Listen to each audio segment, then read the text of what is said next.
Doma Sports Talk worldwide with some news from the world of boxing. So y'all know what time it is. You ain't in a rush to get concussed. Now, Spain is European Masters. European Cup champion Spain, right? That makes them the baddest ones in Europe. You know, you can't mess with them. Matter of fact, they got a stat that is probably one of the most ridiculous stats I've heard in sports, really. One of the most ridiculous that I've heard lately. And that was in major tournaments, they have beaten Germany 36 damn times in a row in major tournaments. Now, nobody beat no damn Germany 3 times in a row. That's huge. So Spain, you know, the European champions, you know, they the baddest ones right now. They're up there. Got to give it to them. You know, when you're talking world, though, you're still, you know, Brazil has 4 stars on their, you know, their jersey. So they're the baddest ones. But Germany has 4 and Italy has 4, you know, when you're talking World Cup. But the European Cup, I think Spain is, you know, of late, you know, they're obviously the baddest ones. They had the best form in the tournament, I would say. So, you know, they're the rightful winners. England, consolation prize of being second. It would have been nice to see England win anything, basically, you know, because Wimbledon, which I'm going to get to right now. Wimbledon, Alcaraz takes out Djokovic in the final in 3 sets. A dominating performance, matter of fact. You know, this is the passing of the torch, you know, I think. But you can really say that because it's not like Djokovic lost in the, you know, 3rd round. Djokovic made it to the finals in dominating fashion, but he was outclassed by Alcaraz in the final, which once you see people make records, you kind of go for them. So Djokovic got 24 Grand Slams, and when you say GOAT right now, you're going to have to say Djokovic is the GOAT. Even though I'm a Roger Federer fan, I would like to say it's Federer, but Djokovic with 24. And then you got Nadal with 22. Most of Nadal's was in the French Open, which was about 12. But Nadal still has 22. And then you have my man Federer with 20. Baddest one out there, in my opinion, but it is what it is. He's only got 20. And then Pete Sampras following with 14. You know, for those old enough to remember Pete Sampras. So that's on the world scene. I will say this real quick, because I'm not going to make an extra video about it.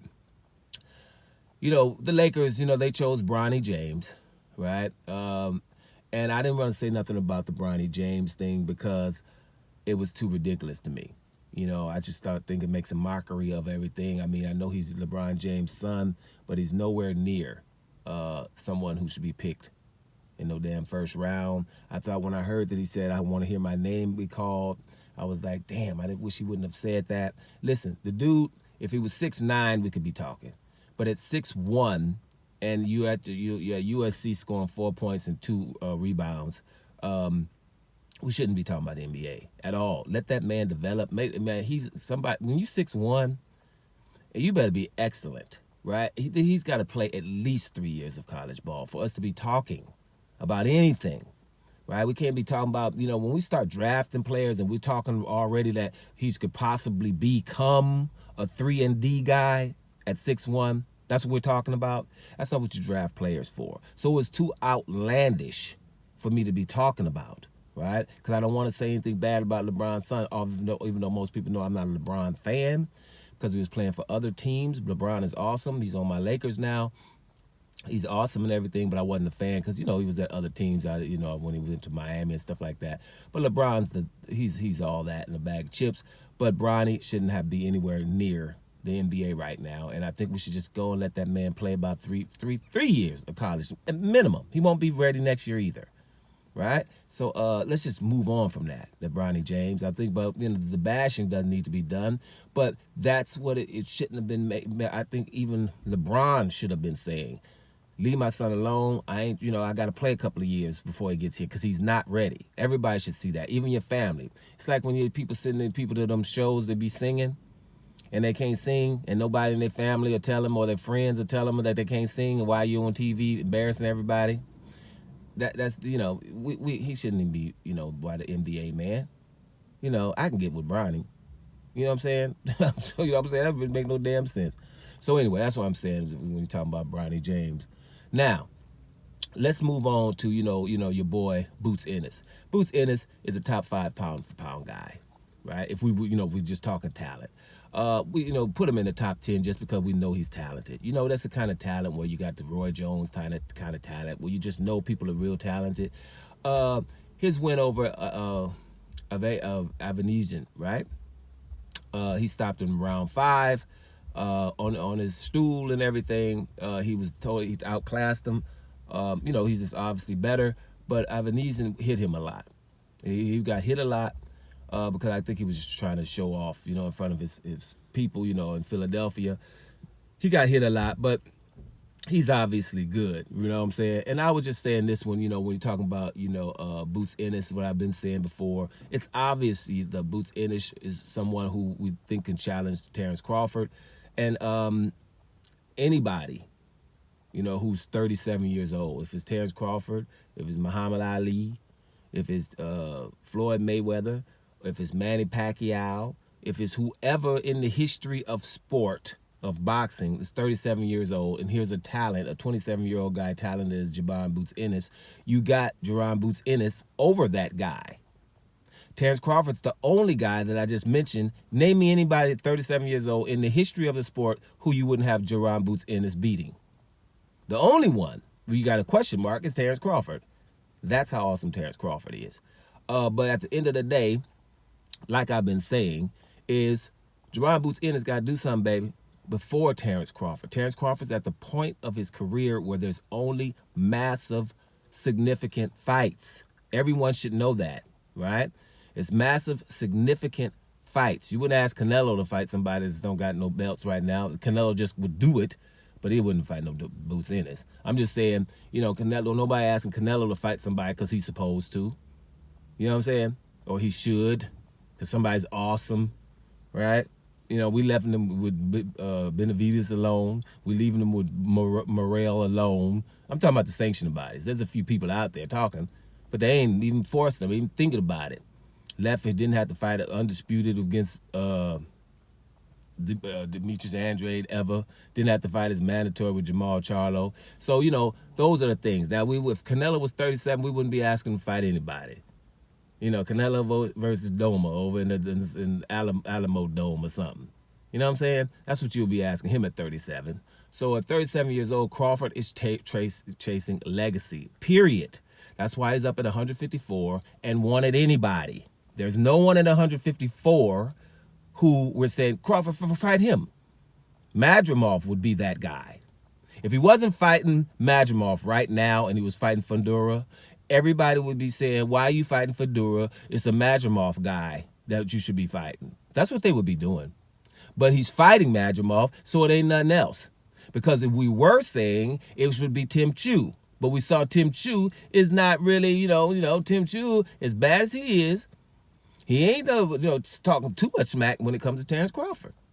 So, I think Tim Chu would take it, but he ain't in a rush. He ain't, he forcing the issue. So there's no one at 154. Now, Eddie Hearn, the promoter who I'd say is least saving American boxing because he's, fighting against the racism in American boxing, and that he's taking some of these black Americans and trying to do something with them. Like if it's a Boots Ennis, if it's a Shakur Stevenson, if it was a Daniel Jacobs or whatever, he's, if it was a Deontay Wilder. These people are awesome, and he understands that. And in America, people are trying to, cut him down because America is new Russia. So he understands that, and he's trying to put them where they're supposed to be, right? So, with Boots Ennis, he's at least even acknowledged the fact that Boots Ennis should unify the 147-pound division, the welterweight division, before challenging Terrence Crawford. At that point, Terrence Crawford will give Terrence Crawford something to do, right? Give him something to do.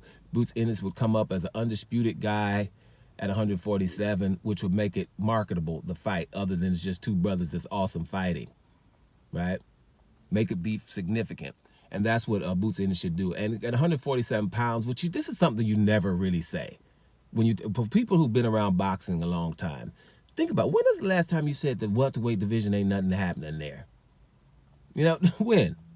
Because you remember, the last 10 years, we've had people like, we had Sean Porter up in there. We had Keith Thurman up in there. You had Terrence Crawford came later. Errol Spence was up in there, young boy coming up handling his business. Floyd left, Pacquiao was in there, Kell Brook and Khan and them was in there. It's just everybody was up in there. But now there's none of them in there. So, when Barrios has a title, no disrespect to Barrios, but Barrios as a real title holder is not that strong. Hence, even Manny Pacquiao coming back from this long layoff and being this old as Methuselah thinks he could beat Barrios. You know what I'm saying? So Barrios has a title and Stanionis has a title. I think that your boy Boots should go and just take care of them. Right? The only problem is going to be if Pacquiao beats Barrios, then we have an issue. Because ain't nobody gonna want to see Boots versus Pacquiao. Because they didn't want to see, and I'm talking about this is 8-9 years ago, they didn't want to see Terrence Crawford fight Pacquiao when Terrence Crawford was at 140 pounds. So, they was worried about Pacquiao's well-being. So, they're going to be worried about Pacquiao's well-being against Boots Ennis. They'll fancy him against your boy Barrios. So that'll be an issue. But Boots Ennis, even his promoter in Eddie Hearn says, let him unify the 147-pound division and then fight Terrence Crawford. In the meantime, Terrence Crawford has a Madrimov issue. This guy is all that. Trust me. If Terrence Crawford gets past that, it's just gonna. It really is gonna raise his stock a lot. And then I think Terrence Crawford, even the Canelo thing, if Canelo wants to do it, okay. But if not, then Terrence Crawford should try to unify that division, because the winner of Fundora and Errol Spence is going to be awesome. I think that Virgil Ortiz, after his win, I think Virgil Ortiz, who he's going to fight somebody, Berhacek, that's going to be a good fight. And the winner of that should fight Tim Tszyu. And then, we got a unification fight, with all those, if you guys can feel me. Then 154, because 154 is where it's at right now. And then if Terrence Crawford could possibly do that, then the Canelo fight, and then Terrence Crawford should go off into the, to the sunset, being, talking about GOAT kind of status. But who knows? That's a whole lot of ifs, a whole lot of stuff got to happen, a whole lot of stuff going into the future. But here, that's the thing in the world of sports. Y'all know Spain's the champs. Your boy Alcaraz has done it at Wimbledon. And your boy Jaron Boots Ennis is all that in a bag of chips. But he should unify the welterweight division before challenging Terrence Crawford. Y'all know what time it is. Doma Sports Talk Worldwide. And I'm up out of here, y'all.